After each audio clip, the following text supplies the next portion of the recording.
안녕하세요. 랩입니다. 더욱 새로워진 시크릿 노트로 돌아왔습니다.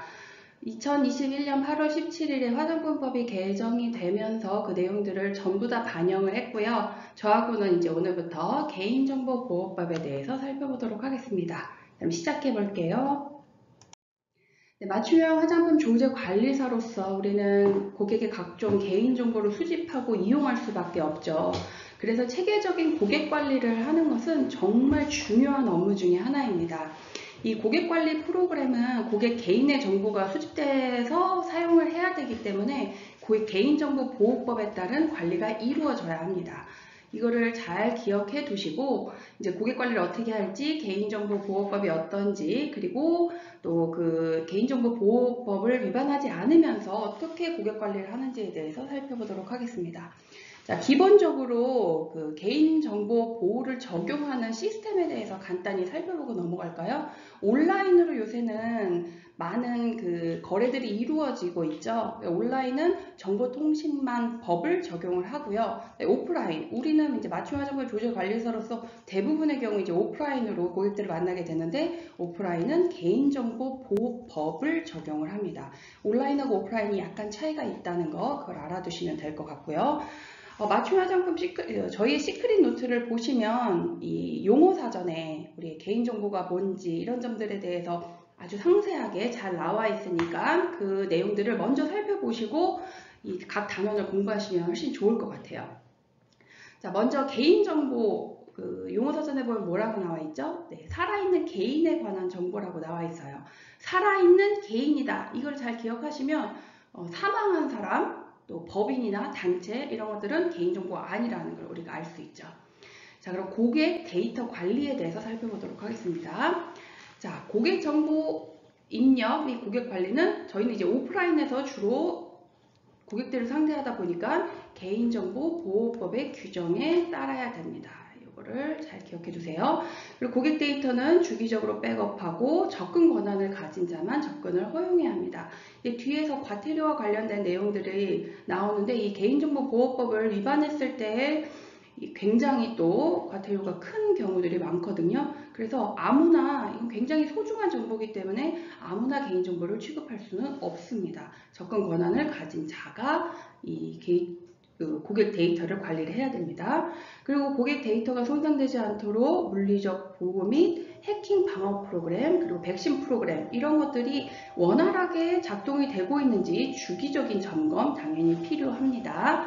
그리고 고객 데이터를 폐기하거나 할 경우에는 다시 복구되거나 재생되지 않도록 영구 삭제해야 된다는 거.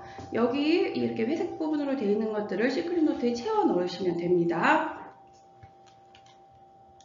두 번째로 개인정보 보호 인증의 기준 및 방법에 대해서 살펴보겠습니다. 개인정보 보호의 인증을 당연히 받아야 되죠. 그럼 받기 위해서는 어떻게 해야 될까요? 개인정보 보호 인증 신청서. 요거 중요해요. 개인정보 보호 인증 신청서를 개인정보 보호 인증 전문 기관에 제출을 해야 돼요. 근데 이 개인정보 보호 인증 신청서에는 어떤 내용들이 들어가야 될까요? 여기 밑에 나오는 이 세 가지 부분이 들어가야 됩니다. 박스에 이 내용을 잘 정리해서 적어 놓으세요. 첫 번째는 인증하고자 하는 그 대상 개인정보 처리 시스템의 목록이 들어가야 됩니다. 인증 대상 개인정보 처리 시스템의 목록. 두 번째는 개인정보 보호 관리 체계를 수립하고 운영을 하겠죠. 그거에 따른 방법과 절차를 써놔야 됩니다. 그리고 개인정보 보호 관리 체계 및 보호 대책 구현과 관련된 문서 목록들도 들어가 있어야 됩니다. 그래서 개인정보 보호를 내가 이제 인증을 해서 사용을 하려고 하잖아요. 그럴 때 개인정보 보호 인증 전문기관에 개인정보 보호 인증 신청서를 넣어야 되는데 그 인증 신청서에는 이 세 가지의 항목이 포함되어 있어야 된다. 이렇게 이해를 하시면 되겠습니다. 네, 두 번째는 이제 개인정보 보호법에 근거해서 고객정보를 입력하는 방법에 대해서 살펴보도록 하겠습니다. 자, 고객정보를 입력하기 위해서는 개인정보 보호 원칙에 따라서 해야 돼요. 이 개인정보 보호 원칙은 총 8가지가 있습니다. 이 슬라이드에서 4개, 그 다음에 다음 슬라이드에서 또 4개를 살펴보도록 할게요. 첫 번째는 처리 목적의 명확하게 해놔야 되고요. 또 목적에 필요한 최소한의 개인정보만을 적법하고 정당하게 수집해야 됩니다. 굉장히 중요한 부분이에요. 최소한의 개인정보, 이 객관식 문제로 출제가 됐었던 부분입니다. 최소한의 개인정보를 해야 된다. 그리고 처리 목적에 필요한 범위 내에서 내가 이 개인정보를 어떻게 처리할 것인지, 어떤 목적으로 사용할 것인지가 다 정해있잖아요. 그 범위 내에서 적합하게 개인정보를 처리하고 목적 외에는 당연히 활용이 금지가 됩니다. 목적 내에서만 사용해야 된다는 거, 이게 포인트가 되겠죠? 그리고 처리 목적에 필요한 또 나왔어요. 범위 내에서 개인정보의 정확성, 완전성, 최신성 이거를 보장해야 됩니다. 이게 개인정보 보호의 원칙이에요. 이런 키워드들을 기억해 두시면 문제를 풀 때 잘 푸실 수가 있습니다. 자, 다음 네 번째는요. 개인정보의 처리 방법 및 종류에 따라 정보 주체의 권리가 침해받을 가능성 그리고 위험 정도를 고려해서 안전하게 관리해야 됩니다. 정보 주체 누구죠? 네, 고객이에요. 정보를 제공하는 사람. 그러니까 정보를 제공하는 그 사람의 개인정보를 우리가 안전하게 지키는 게 가장 기본적인 보호 원칙 중에 하나가 되겠죠. 네, 다음으로는요. 개인정보 처리 방침 등 개인정보 처리 사항 공개 및 열람 청구권 등 정보 주체의 권리를 보장을 해줘야 됩니다. 정보 주체의 권리를 보장하는 거 말이 지금 다 비슷비슷한데요. 기본적인 개념들을 이해하시면 좋죠. 이 정보 주체의 권리에 대해서는 5가지가 있는데 다음 장에서 살펴보도록 하겠습니다. 어쨌든 개인정보를 제공하는 고객, 정보 주체의 권리를 보장해야 된다는 거. 그리고 사생활 침해를 최소화해야 된다. 네, 이거는 개인의 정보이기 때문에 이 정보를 이용해서 고객들이 피해를 보지 않도록 해주는 게 굉장히 중요한 부분이죠. 그래서 사생활 침해를 하지 않는 거 굉장히 중요합니다. 자, 그 다음에 또 중요한 항목이 나왔어요. 개인정보를 익명 또는 가명 처리하여도 개인정보 수집 목적을 달성할 수 있어요. 네, 고객의 이 정보를 익명이나 가명으로 처리했는데 괜찮아요. 그럴 때는 익명 처리가 가능할 때는 익명 처리로 익명에 의해서 그리고 또 익명이 안 돼요. 익명이 안 되면 가명에 의해서 처리를 해야 됩니다. 요거 잘 기억해 두세요. 굉장히 중요한 내용이에요. 익명, 가명으로 처리했는데 수집 목적을 달성했어요. 그러면 익명이 처리가 되면 익명, 만약에 익명이 안 돼요. 그러면 가명에 의해서 처리하면 된다. 이렇게 이해하시면 되겠습니다. 자, 또 개인정보 처리자의 책임과 의무를 준수해야 되죠. 정보 주체의 신뢰성 확보를 위해서 노력하는 것도 개인정보 보호의 원칙이라고 말씀드릴 수 있겠습니다. 네, 아무리 강조해도 지나치지 않은 정보 주체의 5대 권리 정말 중요하니까 이 부분이 시크릿 노트 보시면은 전체가 다 박스 처리가 되어 있죠.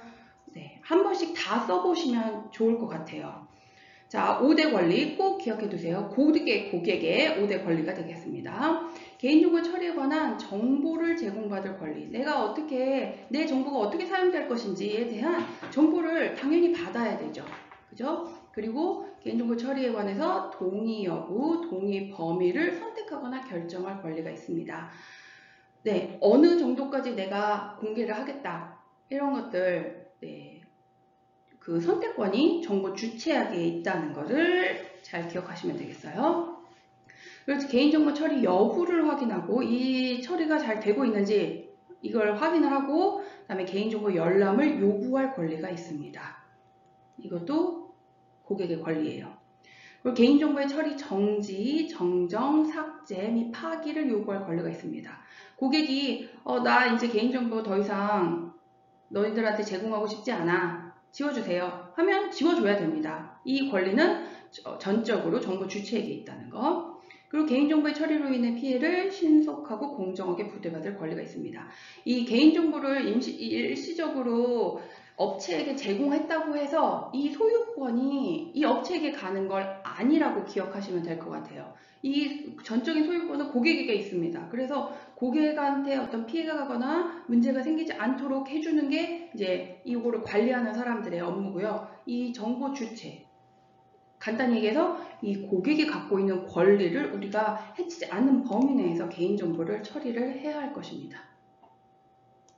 자, 그러면 이제 개인정보 수집이 가능한 경우에 대해서 살펴보겠습니다. 여기 내용들이 굉장히 많고요. 중요한 내용들이 많고 그러니까 이 부분들도 또 아주 상세하고 자세하게 기억을 해 놓으시면 좋을 것 같아요. 개인정보와 관련된 문제는 지금까지 시험에 반드시 한 문제, 두 문제 이상 꼭 출제가 됐었거든요. 그래서 꼼꼼하게 꼭 보셔야 될 필요가 있어요. 또 특히 이 개인정보 수집이 가능한 경우도 시험에 많이 출제가 되고 있으니까 꼭 기억해 두시길 바라요. 자, 먼저 정보 주체가 동의를 했어요. 그러면 당연히 수집이 가능하겠죠. 이거는 너무나 당연한 얘기예요. 근데 만 14세 미만의 아동일 경우는 어떻게 해야 될까요? 네, 그때는 법정 대리인의 동의가 필요합니다. 법정 대리인. 자, 법률에 특별한 규정이 있거나 법령상 의무를 준수하기 위해서 불가피한 경우, 네, 이때도 개인정보 수집이 가능합니다. 개인의 권리는 공공의 이익에 앞서지 않는다는 거 기본 상식이죠. 사회 시간에 어렸을 때 우리 많이 배웠습니다. 그래서 특별한 그 법령이 있다면 또 그 법령을 지키기 위해서 필요하다면 개인정보 수집이 또 가능합니다. 이 세 번째 항목도 비슷해요. 공공기관이 법령 등에 의해 업무를 수행하기 위해서 그 개인정보가 필요해요. 그럴 때 또 수집이 가능합니다. 자, 그 다음 정보 주체와의 계약 체결 및 이행을 위해 불가피한 경우. 이거는 이제 뭐 내가 뭐 가입을 해야 돼요. 어디에? 가입을 할 때 내 개인정보가 필요하잖아요. 그럴 때 당연히 개인정보 수집이 가능합니다. 자, 그 다음에는 정보 주체 또는 법정 대리인이 어떤 사고가 생겼어요. 그래서 의사표시를 할 수 없는 상태예요. 또는 주소 불명. 이 사람을 만날 수 없어요. 그래서 사전에 이 사람의 동의를 받을 수가 없는 상황이에요. 그랬는데 정보 주체 또는 제3자의 생명이나 신체 또 재산 이런데 이익을 위해서 반드시 필요하다고 인정을 받아요. 그럴 때는 개인정보 수집이 또 가능합니다. 그러니까 이거는 이제 뒤에 가서 배우겠지만 그 동의 없이 개인정보를 수집할 수 있는 경우 그런데 이제 또 들어갑니다. 어쨌든 지금은 이제 큰 아웃라인에서 개인정보 수집이 가능한 경우들에 대해서 지금 살펴보고 있는 겁니다. 상세하게는 이제 뒤에 가서 조금씩 다 나눠보도록 할게요. 자, 그 다음에 개인정보 처리자의 이익 달성에 필요한 경우로서 명백하게 정보 주체의 권리보다 우선되는 경우. 언제나 정보 주체의 권리가 제우선시 되지만 예외적인 경우들이 있겠죠. 예외적인 경우, 그럴 때 이제 예외 항목들을 이렇게 써놓은 거예요. 그래서 개인정보 처리자의 정당한 이익과 상당한 관련이 있고 또 합리적인 범위를 초과하지 않는 경우에 예외적으로 개인정보 수집이 또 가능합니다. 그 다음 친목 도모 단체 운영을 위한 경우에도 개인정보 수집이 가능합니다. 네, 또 진짜 중요한 거 나왔습니다. 수집 이용 동의를 받을 경우 정보 주체에게 고지해야 될 사항.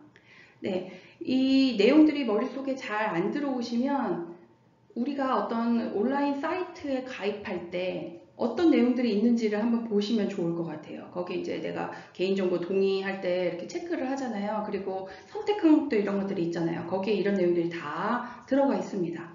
자, 꼭 외워두세요. 개인정보의 수집과 이용 목적에 대해서 고지를 해야 됩니다. 이거는 이 목적과 다른 용도로 사용할 수 없습니다. 반드시 그 이용 목적. 내가 이거를 고객에게 뭐 어떤 그 멤버십에 대한 혜택을 주기 위해서 고객 정보를 내가 수집하는 거다. 이렇게 했으면 그것만으로 사용해야 됩니다.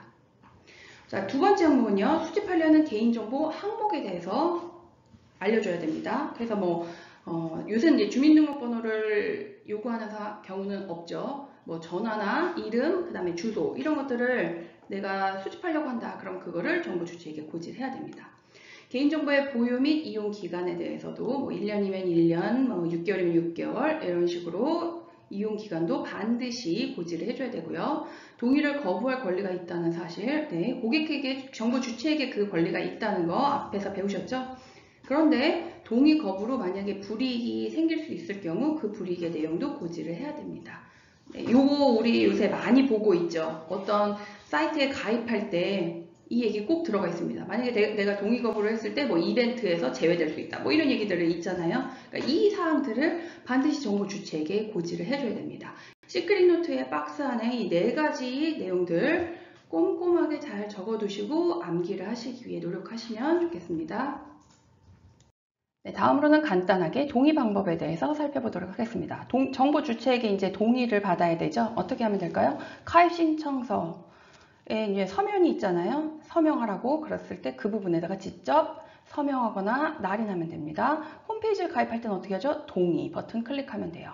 그리고 구두로 동의 의사 표시를 할 수도 있습니다. 이거는 이제 1대1로 고객을 대면했을 때 가능한 일이겠죠. 네, 이제 개인정보 수집을 가능한 경우에서 조금 상황별로 나눠보도록 하겠습니다.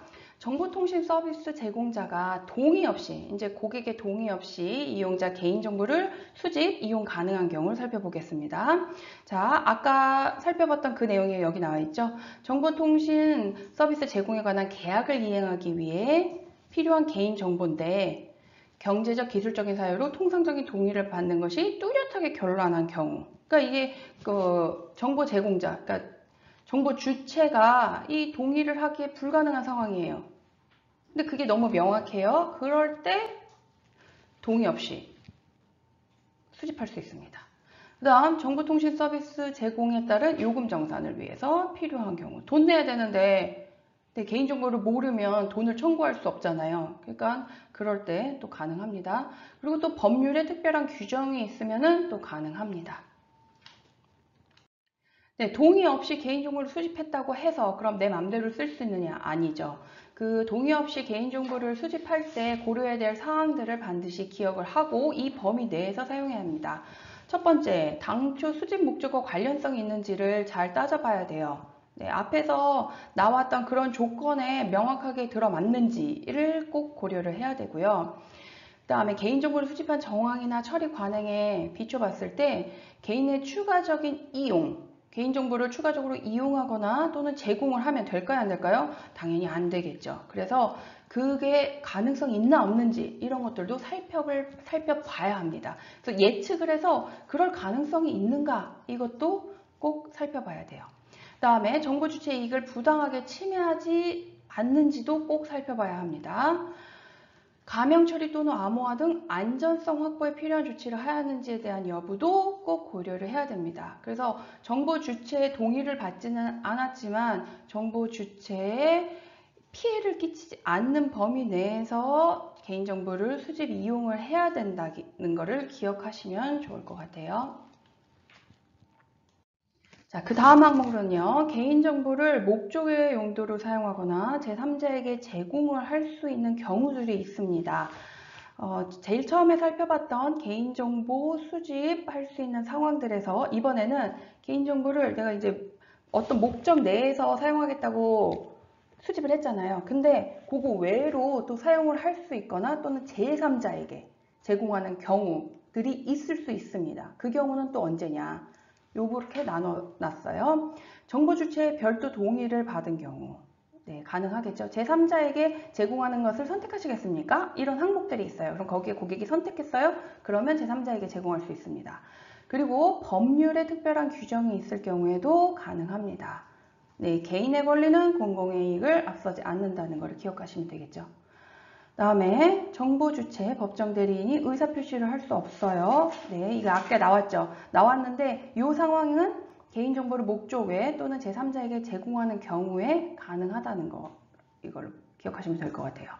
네, 그래서 동의를 받을 수 없는 상황이에요.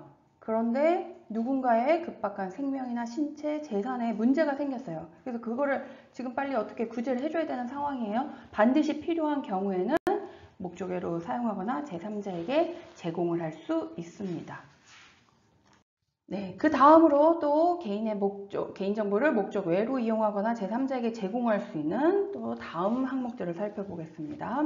개인정보를 목적 외로 이용하거나 제3자에게 제공을 하지 않았을 경우에 다른 법률에서 정하는 소관 업무 수행이 불가한 경우로서 개인정보보호위원회의 심의 의결을 거친 경우 이거는 사실 우리가 할 일은 아니에요. 우리하고 전혀 상관이 없죠. 이거는 어떤 정부나 국가 이런 데서 하는 일이기 때문에 네, 이럴 경우에는 또 제3자에게 제공하거나 목적외로 이용할 수 있는 경우라는 거.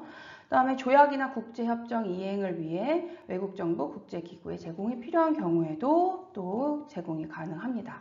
범죄수사 및 공소제기 유지에 필요한 경우 네, 당연히 이거는 누가 생각해도 어떤 법을 지키기 위해서 개인정보가 필요하다. 그러면 뭐 형사, 검찰, 검찰, 경찰, 검사 뭐 다 개인정보 다 수집하잖아요. 근데 그 경우에 여기에 해당된다고 보시면 되겠습니다. 그 다음에 법원의 재판 업무 수행에 필요한 경우에도 당연히 개인정보 수집이 가능합니다. 형 및 감호 보호처분 집행에 필요한 경우, 네, 이거 세트로 암기해 놓으시면 좋겠죠. 자, 이런 것들을 위반할 경우에 이런 사항들이 아닌데 내 마음대로 개인정보를 목적 외로 사용하거나 누군가에게 제3자에게 개인정보를 제공했어요. 그럼 어떻게 되죠? 네, 큰일 납니다. 이거는 정말 굉장히 큰 문제이기 때문에 이걸 위반하게 되면 5년 이하의 징역이나 5천만 원 이하의 벌금에 처해지는 굉장한 형벌에 처해지는 겁니다. 자, 그리고 이렇게 제3자에게 제공하는 것은 그 수기 문서를 전달하거나 시스템 접속을 권한을 허용을 해주는 거예요. 온라인상에서. 자, 너 들어오세요 해서 열람이나 복사가 가능하게 한 경우에도 제3자 제공으로 본다는 것을 기억하시면 되겠습니다. 3대 제공하는 건 내가 이렇게 해서 아예 정보를 넘겨주는 거, 그리고 온라인에 누군가가 접속해서 개인정보를 볼 수 있게 해주는 거, 이런 것들이 다 제3자 제공이라고 보시면 되겠습니다. 지금까지 살펴본 내용을 표로 간단히 정리가 되어 있는데요. 이 표로 정리를 한 것을 보시면서 다시 한번 복습을 해보시면 되겠습니다. 자, 지금까지 살펴보신 내용을 표로 정리되어 있으니까 이 표를 머릿속에 잘 기억을 해 놓으시면 될 것 같아요. 개인정보 처리자는 다음 각 호의 어느 하나에 해당하는 경우에는 정보 주체 또는 제3자 이익을 부당하게 침해할 우려가 있을 때를 빼고는 개인정보를 목적 외의 용도로 이용하거나 제3자에게 제공할 수 있음이라고 법률에 나와 있습니다. 이 전제를 잘 기억하시면서 이 표를 보세요. 자, 제3자에게 제공하거나 목적 외로 사용할 수 있는 항목들이 나와 있죠? 공공기관은 전부 다 가능입니다. 공공기관은 전부 다 가능해요. 목적 외로 개인정보를 이용하거나 제3자에게 이용하는 거 공공기관은 전부 다 됩니다. 정보통신 서비스 제공자는 두 경우에만 가능해요. 두 경우에만. 정보 주체로부터 별도의 동의를 받은 경우. 당연히 되겠죠? 그 다음에 어떤 다른 법률에 특별한 규정이 있을 때는 제3자에게 제공하거나 목적 외로 이용이 가능합니다. 개인정보 처리자는 세 가지만 가능해요. 세 가지. 정보 주체로부터 별도의 동의를 받았어요. 당연히 이건 되는 거예요. 법률에 특별한 규정이 있을 때도 가능합니다. 그 다음 이것도 이제 개인정보 처리자는 해당이 됩니다. 세 번째 거. 정보 주체나 법정 대리인이 의사표시를 할 수 없는 상태 또는 주소 불명으로 이 사람들한테 동의를 받을 수 없어요. 그랬는데 동의를 지금 못 받는 상황인데 누군가가 급박한 생명, 신체, 재산의 이익을 위해서 꼭 필요해요. 이 사람의 정보가. 그때는 개인정보 처리자가 정보 제공을 할 수 있습니다. 개인정보 처리자 3가지, 정보통신 서비스 제공자 2가지, 공공기관은 전부 다. 이렇게 기억하시면 되겠습니다. 네, 이번 강의 마지막 항목을 살펴보겠습니다. 개인정보 처리에 대한 서면을 이제 고객으로부터 동의를 받아야 되잖아요. 서면상 동의를 받을 때. 그럼 어떻게 해야 되느냐? 이건 굉장히 중요한 부분이에요. 그리고 맞춤 화장품 조제 관리사로서 우리에게 직접적인 업무와 관련이 있는 내용들이니까 이런 내용들도 중요하게 꼭 기억하시면 되겠습니다. 글씨 크기는 최소한 9포인트 이상. 이 개인의 재산이에요.